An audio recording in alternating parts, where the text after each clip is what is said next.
ene ye da ye so wiase afa na nyina ye de ebo ye po ho ban ti World Ocean Day anya bia no say na Ghana 40 asefa omunim sunsuan so ya mopo ne ho ban a e de bebre ya na Prince so mu e na monto asoma me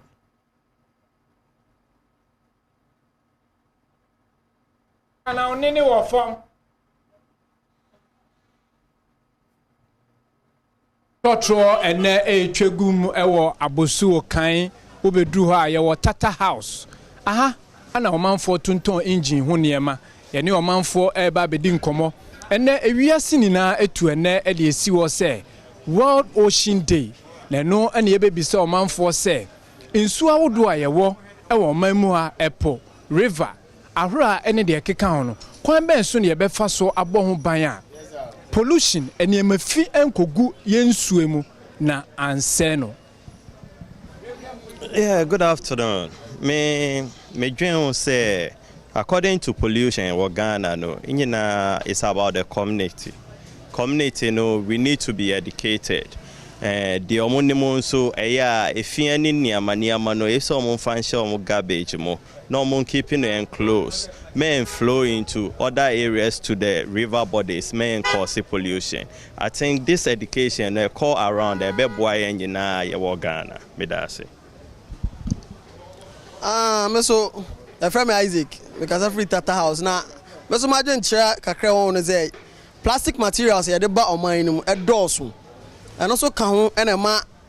this rubber pollutions in the doors in me or GDS say plastic materials so near my credit bar on my one and also bet my boy near educate more now self keep so said the way on the back or no moon so bad baby or the better obit to come obet man so there 2 ones educate and also bet my boy ama a fin and then yama a pollution so any name or my aba form. Midday Desmond Abeka Nana Akomia Autopass Tata House in the way.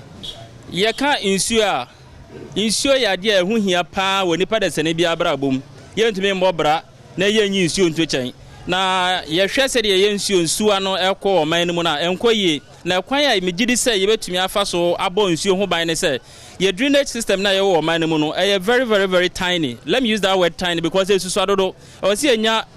drainage a moso said a benya easy flow and plastics na use or manimuno a dozen do I will see a call back to the system and here use paper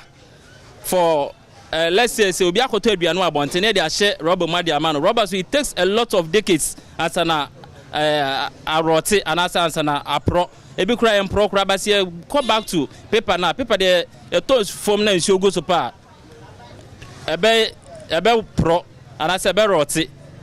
intimidate say you use paper no instead of the plastics na no be boy ma you use ano you tumi abo ho ban ye because you dey hu hia ma o da sene bi abrabo madam ase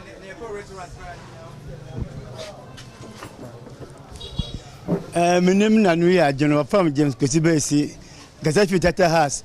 Uli Dot Enterprise minim na nuya adwene because e hweti timiri na ye yusu ahaban ye de tade after ahaban so no ye yusu paper bag ni na no na eboa iti say no ye hu say plastic waste no adoso ebi kwa sensu to a obotwa de bo besi wo nsu to no wo hwie agum na nsu no akọ block bo flood aba ni na ya de a say aban no obono modern na ohwe na of employ youth na say wo so say adwuma ni kromu no won prapra kromu say mu na no bakokan no gata sabuso kan say nsu to kakra bi pe na ha no afrad because gata na choke ina ya bola nti ya hwekwa say aban bobo no modern wasa kwana nsa na ina so na ama police na ya kan we police dey no ye tumi edi ama ahungede nso aba ama yare angete emma nipa sitiremu medawase na omanfo adwenkyere e wo kwan ya befa so abo yensuo hu eban ocean sea river ene ahora ne de keka ho me a medi mate e wo kam no se car no eye ma shadow car no ewie mate ne eje so se awe no there's a Prince Owusu and on ya so kind for aiding komo efa World Ocean Day ho nsem na